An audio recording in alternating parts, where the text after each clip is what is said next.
Have you ever wondered why the most powerful never say everything they know? Why they hold their tongue even when provoked? It's because they understand the first rule: conceal your intentions. They know that the moment you speak plainly is the moment you surrender control. When people know what you want, they can block you, sabotage you, prepare for you. But when you remain opaque, when you let them guess, they reveal themselves while you remain unreadable. Silence becomes a weapon sharper than any blade. You don't explain yourself. You let them invent motives, trip over their assumptions, expose their fears. You offer no foothold for their resistance. And when they think they know you, you reveal something different, keeping them perpetually off balance. Those who seek advantage without fairness must learn this art, to be a mirror that reflects back only what others project, while you remain untouched behind it. Because the world is full of listeners waiting to exploit what you say, eager to use your truth against you. Do you see now why those who talk too much die politically, socially, even financially? Your words are currency. Spend them only where you profit. Otherwise, let the silence do the work. But don't be fooled into thinking silence alone is enough. Power requires more than concealment. It demands mastery of perception itself. This brings us to the second rule: always appear weaker than you are. You want to disarm the strong. Play humble. You want to avoid envy. Downplay your strength. The wolf that shows its teeth invites the hunter's bullet, but the sheep that hides among the flock survives until nightfall. Machiavelli understood that people fear the capable but pity the modest. When you exaggerate your power, you create alliances against you. When you minimize it, you invite confessions, alliances, underestimation. Those who think you're harmless show you their plans. Those who pity you never suspect you hold the dagger behind your back. There's a kind of cunning that doesn't shout its brilliance but buries it beneath apparent simplicity. And this is where you win, because when you finally strike, they're unprepared, their guard is down. Their arrogance is your camouflage. Let them think they're smarter, stronger, better. Smile, nod, give them the stage, because there is nothing more devastating than surprising an opponent who never saw you coming. Still, even this deception requires maintenance. You cannot simply hide your power and hope the world forgets you. The third rule is this: control the options. Never let people choose freely when you can guide their choices. Freedom is an illusion you grant them so they believe they're in charge. When you offer only the choices you approve, you are the architect of their destiny without them realizing it. This is the art of the subtle cage. Let them roam but set the walls. When they protest, offer them a concession that leads where you want them anyway. When they demand a choice, give them two paths, both ending at your door. This is not about cruelty for its own sake. It is about ensuring you're never cornered, never at the mercy of someone else's will. Because the one who controls the options controls the outcome. Machiavelli knew that the greatest leaders and manipulators did not force obedience through terror alone. They engineered consent. They made the governed believe it was their own idea. They made rivals dance to music they had composed in secret. And if you want unfair advantage in this world, you must master this choreography. Consider what this means in your daily life. How often do you reveal your plans because you're impatient to be understood? How often do you brag because you're desperate for validation? How often do you let others dictate the terms of your choices because you fear their judgment? These are the precise moments you lose power. The wise understand that people are not rational, they are emotional. They crave certainty, and if you provide it, they will follow. They seek to avoid blame, so you give them scapegoats. They want to feel powerful, so you hand them victories that cost you nothing. All the while, you direct the game unseen. Machiavelli would say you do not have to be honest to be good. You have to be effective. Morality is a tool, not a chain. It binds the naive while the cunning slip through its links, and so you remain free, while others debate what is fair. Think of the world you live in now. Everywhere people are desperate to be heard, to be seen, to be validated. They reveal too much too soon. They chase applause instead of outcomes. But if you want the kind of advantage that is truly unfair, you must move differently. You must speak less. You must appear smaller. You must guide choices without overt force. This is not easy. It requires discipline. It requires the humility to see your own vanity as a liability. It requires the patience to wait while others overextend. But the reward is absolute control, because the quiet player is the last one anyone expects to win, and by the time they see it, it's too late. Perhaps you feel discomfort hearing this. Good. It means you're waking up. It means you're starting to see that the world is not fair, and that those who win are not always the loudest, the strongest, or the most righteous, but the most cunning. If you want to survive, let alone dominate, you must study these rules not as curiosities but as necessities. Conceal your intentions so no one can prepare for them. Appear weaker so no one resists you. Control the options so no one ever corners you. These are not suggestions, they are weapons. And if you refuse to use them, do not be surprised when others do. The only question left is whether you will be their pawn or your own master. Because in the end, power does not beg to be seen. It does not explain itself. It does not need permission. Power simply is, and it belongs to those who understand the game well enough to rig it in their favor, while everyone else argues about the rules. You might think you can win by being good, by being transparent, by being fair, but understand this, Rule 4, crush your enemy completely. Mercy is a beautiful idea, until it costs you everything. Half measures invite revenge. A humiliated opponent is not a defeated one, they're a vengeful one. Leave them scraps of power, and you leave them hope. Leave them hope, and you guarantee they will rise again to destroy you. Machiavelli knew that in politics, in war, even in personal rivalries, the only true security is total victory. It doesn't mean you have to be cruel for pleasure. It means you have to be decisive for survival. When you win, you leave no question, no appeal, no path back. You cut away every route they have to challenge you. And yes, this will make you feared. But fear is stable, fear is reliable. Fear keeps knives out of your back, while pity only sharpens them. If you're not willing to end the threat entirely, then be prepared to live under it forever. But there's a nuance here that most miss. Crushing your enemy doesn't always mean open violence. It often means destroying their credibility, removing their options, isolating them so thoroughly they have nowhere to turn. It means making sure that even if they survive, they cannot compete with you. When someone threatens you, don't just respond, eliminate their ability to be a threat. Buy them out, expose their secrets, turn their allies, or if needed, do it quietly so they don't even realize they've lost until they have nothing left to fight with. The goal isn't drama or cruelty, it's security. Machiavelli never confused kindness with safety. He understood that leaving an enemy half defeated was not compassion but negligence. And if you insist on playing fair in an unfair world, you will become the lesson others learn about what happens to the naive. Now you might ask, isn't this too harsh? Isn't there another way? And that leads us to Rule 5, keep people dependent on you. Because if you don't want to destroy someone, bind them, make them need you. Dependence is softer than fear, but just as controlling. When people need your resources, your protection, your approval, they will do anything to keep it. They will police themselves. They will praise you, flatter you, support you, not because they love you, but because they can't afford not to. The strongest rulers aren't those who use force constantly, but those who have made themselves indispensable. Think of the advisor who cannot be fired because he knows too much, the partner who holds the keys to vital networks, the supplier who owns the entire chain.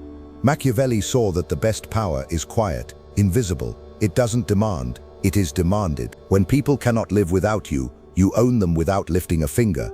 This kind of dependence is an art. You have to understand what people want and make yourself the only way they can get it. You offer them security in a dangerous world, insight in a confusing one, resources they could never find alone. And when you see someone growing too independent, you cut them off or weaken them subtly until they remember who holds the leash. This is not about generosity. Generosity without strategy is waste. You give only what increases their need for you. And when they try to leave, they find the world colder, harsher, emptier without you. Dependence is a cage people lock themselves in, grateful for the shelter even as they lose the key. Machiavelli would say, better to be needed than loved, because love is fickle, need is permanent. Finally, understand Rule 6. Master the art of timing. Even the best plan fails if executed at the wrong moment. The world is not static, it's a sea of shifting opportunities. The impatient fall because they act before the time is ripe. The hesitant lose because they wait too long. The true strategist knows how to read the tides, to wait when it's hard to wait, to act when hesitation seems safer. Timing is what separates cunning from luck. Machiavelli warned princes not to be victims of fortune but to shape it, and that means being patient enough to watch your enemies grow careless, bold enough to strike when they relax. It means knowing that some battles are won by waiting, some by surprise, some by brute force, but always by choosing the moment with precision. Too many reveal their intentions because they cannot bear silence. Too many waste their power because they cannot bear inaction. But mastery demands restraint. The lion does not roar before it pounces. The serpent does not rattle before it strikes. Timing is about denying your opponent predictability. It is about keeping them guessing while you remain calm. If you want unfair advantage, you cannot just know what to do, you must know when to do it. Because the greatest mistake is not making a wrong move, but making the right move at the wrong time. And in this you will see who is a master and who is merely ambitious. You may resist these truths. You may feel discomfort in the face of them. Good. It means you are shedding the illusions that keep you weak. Crushing your enemy completely is not kindness denied. It is betrayal prevented. Keeping people dependent is not cruelty. It is ensuring loyalty. Mastering timing is not manipulation. It is survival. Because in the game of power, there are no prizes for honesty, no rewards for naivety. There is only victory and defeat. And if you refuse to learn these rules, rest assured, someone else already has. They will use them on you. The only question is whether you will recognize it before it's too late. You want to understand power? Then face this. Rule 7. Pose as a friend. Work as a spy. Nothing gives you more leverage than knowing what others hide. People spill secrets when they feel safe, when they think you're on their side. They confess their fears, their plans, their weaknesses. Machiavelli understood that trust is the shortest path to betrayal, not because you must betray everyone, but because information is the currency of power. When you pose as a friend, you gain access.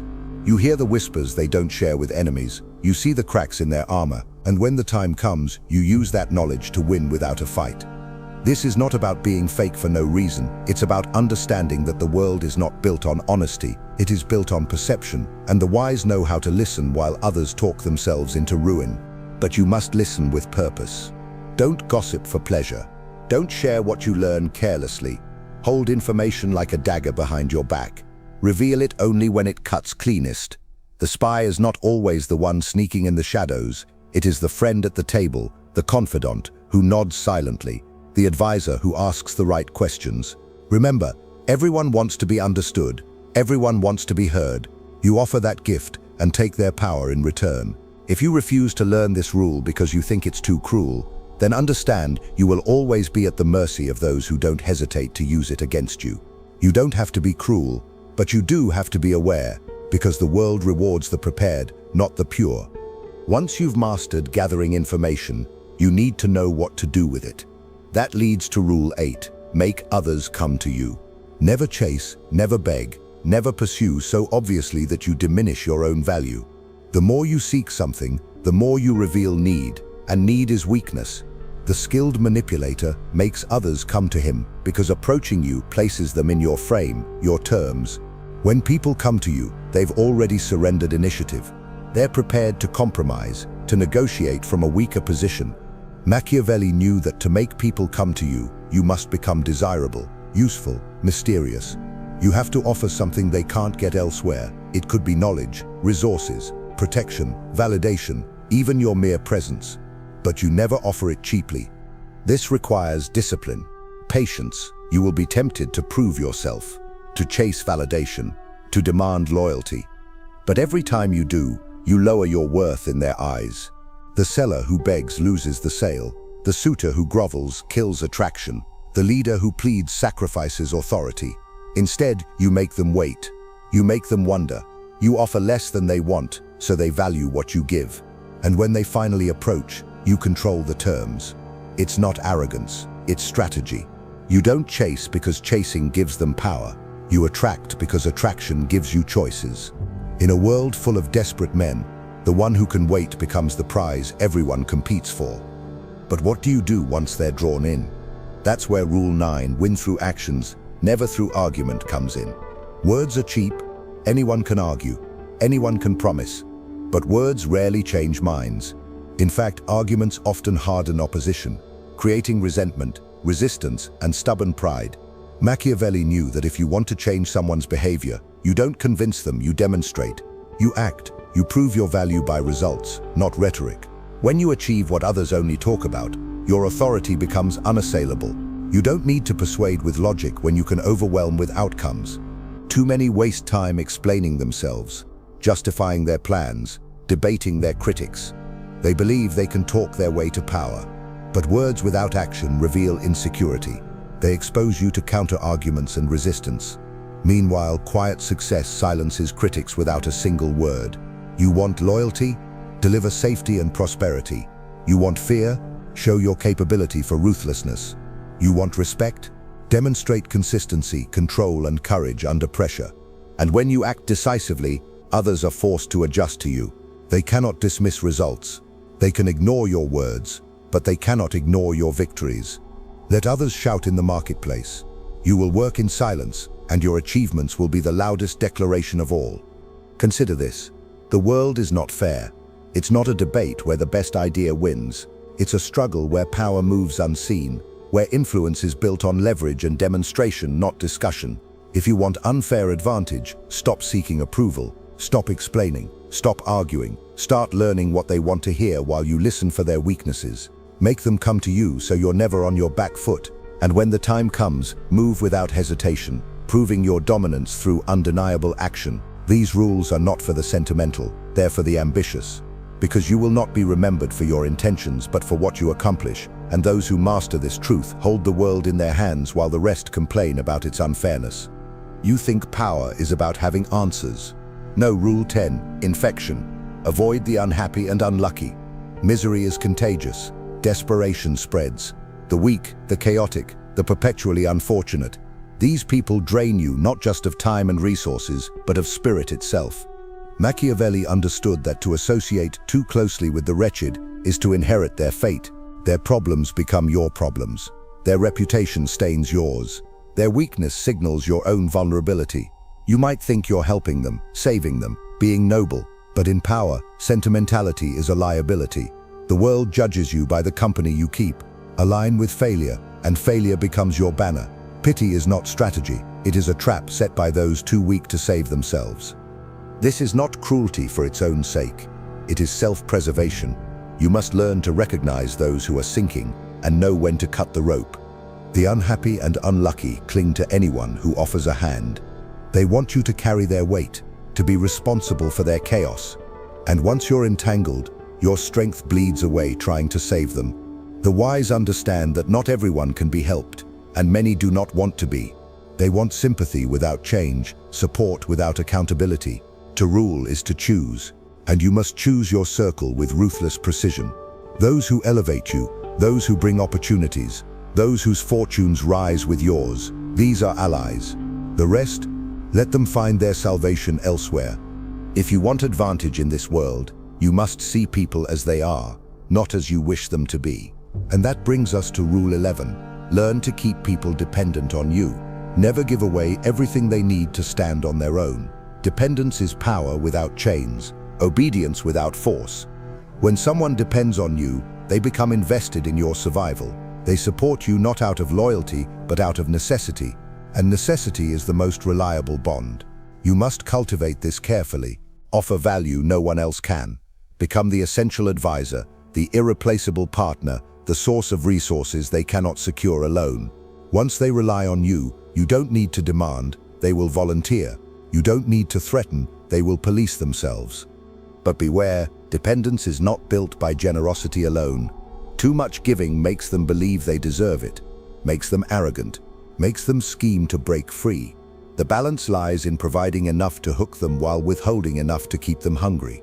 You must master the art of scarcity, a favor that cannot be repaid, knowledge that cannot be found elsewhere, connections they cannot replicate.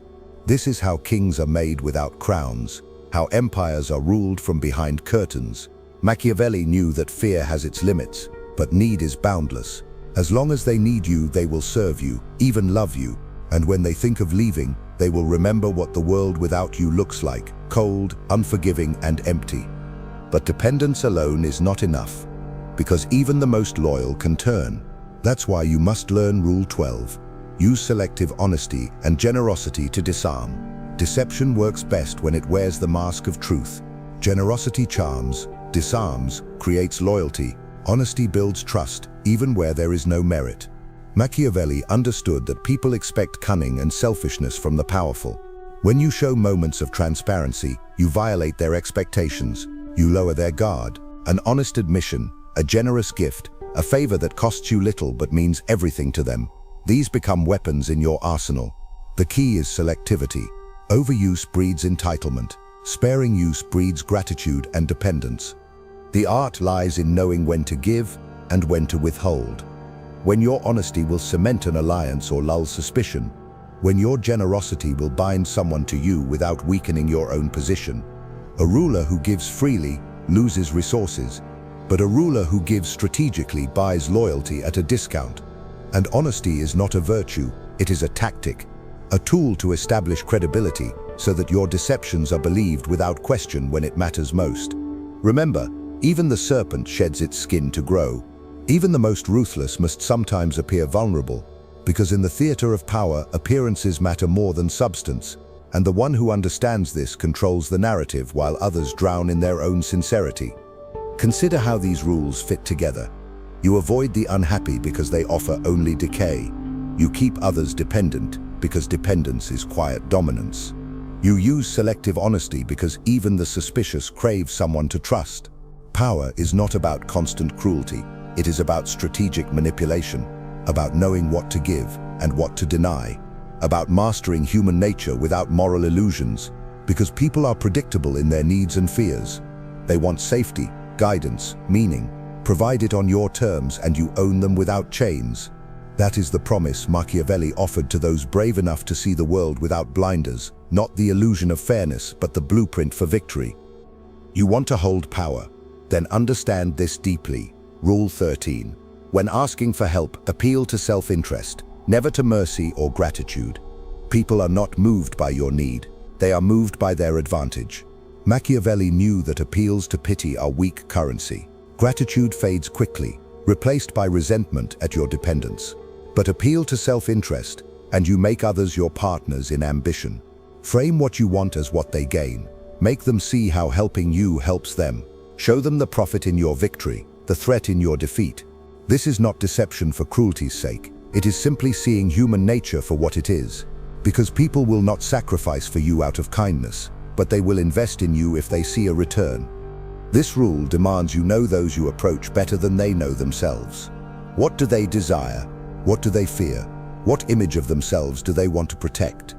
You study them like a map. You tailor your ask so they believe they chose it themselves. This is how the truly powerful negotiate. Not with begging or moral claims, but by becoming indispensable to another's goals. If you want to rally allies, don't ask them to save you. Offer them a throne next to yours. Don't plead for loyalty, make betrayal unprofitable. Don't seek mercy, offer mutual benefit so irresistible they cannot say no. This is the language power understands, the only language that matters. And once you have won them over, you must remember Rule 14, pose as a friend, work as a spy. Trust is the ultimate vulnerability. People relax around those they consider allies. They reveal what they fear, what they want, who they hate. Machiavelli taught that you cannot control what you do not understand, and you cannot understand what you do not observe up close. Being a friend is the perfect cover. It is not about being false in every interaction. It is about knowing when sincerity serves you and when information is the real prize. Listen more than you speak. Let silence encourage confessions. Let your curiosity seem harmless. The fool shares all for validation. The wise share little but learn everything. This is not about petty gossip or childish betrayal. It is strategy at its highest level. When you know the dreams and fears of others, you know how to shape their choices without force. You can predict their moves before they make them. You can offer what they didn't know they wanted, or deny them what they cannot do without. Power flows to those who see clearly, while others stumble in the dark. And if you recoil at the idea of spying on those close to you, understand, someone is already doing it to you. In politics, in business, in love, the observer wins. The oblivious are ruled. Choose which you will be. But even knowledge is nothing if you do not know how to use it. That's why you must master Rule 15. Crush your enemy completely. Half measures breed revenge. A defeated opponent left with dignity or resources will plot your downfall.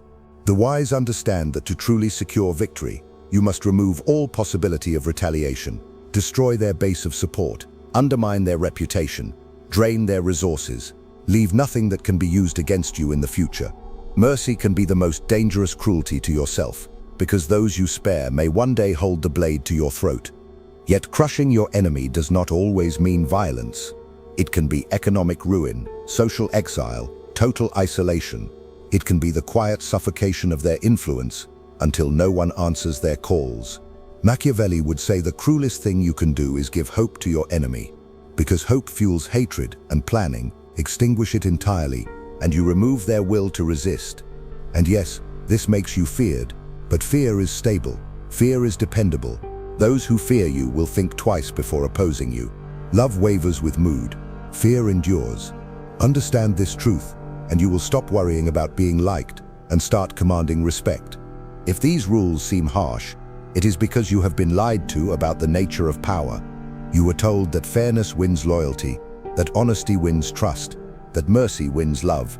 But Machiavelli knew these are illusions, the strong exploit. You want advantage. Appeal to interest because people are greedy.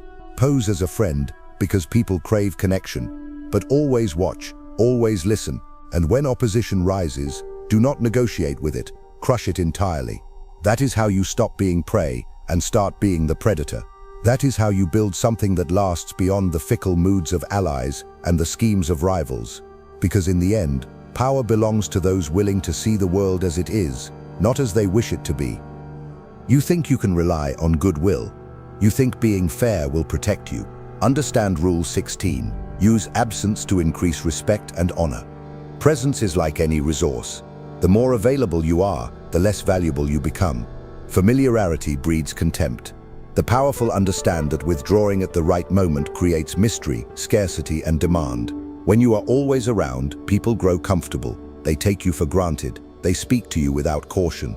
They forget why they needed you in the first place. But when you remove yourself, you force them to feel your absence like a wound. They remember your value precisely because they can no longer consume it freely. Machiavelli knew that power is built not only on what you give, but on what you withhold. Strategic absence commands attention. It creates longing. It forces your rivals and allies alike to consider what they lose if you walk away. This is not pettiness, it is leverage. When you are needed but unavailable, you hold the upper hand in every negotiation. Your silence speaks louder than pleading. Your absence turns insults into regrets. The wise ruler appears rarely but decisively, each return restoring authority. Because while the world forgets what is common, it worships what is rare. But you can't just withdraw without skill. That's why you must master Rule 17. Cultivate an air of unpredictability. Predictability is a death sentence in power. If people know your patterns, they will anticipate you, prepare for you, defeat you. Machiavelli taught that fear thrives when people cannot predict your next move. Unpredictability keeps them off balance, hesitant, cautious. When they don't know if you will respond with mercy or fury, silence or exposure, they cannot form alliances against you. They waste time guessing your intentions instead of countering them. This is not about chaos for its own sake. It is about calculated disruption. You break their certainty. You prevent them from building a defense. Your unpredictability must have method. You might concede on small things only to strike where it matters. You might appear vulnerable just before you show strength. You shift from warmth to cold, so they never know how to please you. And in that confusion, you rule. Because people crave certainty, and denying it gives you power over their fear. It is better to be respected than liked. It is better to be feared than understood. Because respect and fear survive long after affection fades. And finally, Rule 18, despise the free lunch. Nothing comes without cost. Nothing given freely is truly free. Machiavelli knew that accepting gifts or favors creates obligations. It gives others power over you. It stains your independence. The powerful pay their own way. They refuse charity because they know it is rarely offered without expectation. A favor today is a chain tomorrow. By paying, you buy freedom. By rejecting the free lunch, you show strength. You tell the world you cannot be bought cheaply, and you teach others that if they want to deal with you, it will be on your terms. Despising the free lunch is also about mindset. Entitlement breeds weakness. Expecting things for nothing makes you complacent. You lose your hunger. You lose your edge. The truly ambitious know that sacrifice is the price of greatness. They invest in themselves so they owe no one. They work so no one can claim their throne. Because the moment you depend on another's generosity, you have given them a lever to move you as they please. In power, independence is everything. Pay your debts, earn your victories, and if you must accept help, make sure you repay it quickly, decisively, so you remain untouchable. These 18 rules are not gentle suggestions. They are the architecture of real power. Conceal your intentions, crush your enemies, make others come to you. Cultivate unpredictability, avoid the unhappy, create dependence, despise the free lunch. Each rule is a blade in the arsenal of the ruthless. Use them wisely, because the world will use them against you whether you approve or not. The only question is whether you will be prepared. If you have made it this far, it's because a part of you is already ready for this new path. A part of you has already understood that being liked means nothing if it costs you your freedom. That true power begins when you choose yourself, even if it costs you to be alone for a while. Now tell me in the comments, are you ready to be misunderstood, rejected, even hated in the name of your own authority? Are you willing to pay the price of being sovereign? If this message spoke to you, if it made sense, write in the comments, I choose my power. Let's see how many here are truly ready for this transition. And don't forget, keep watching the next lesson. It's more important than you imagine. See you there.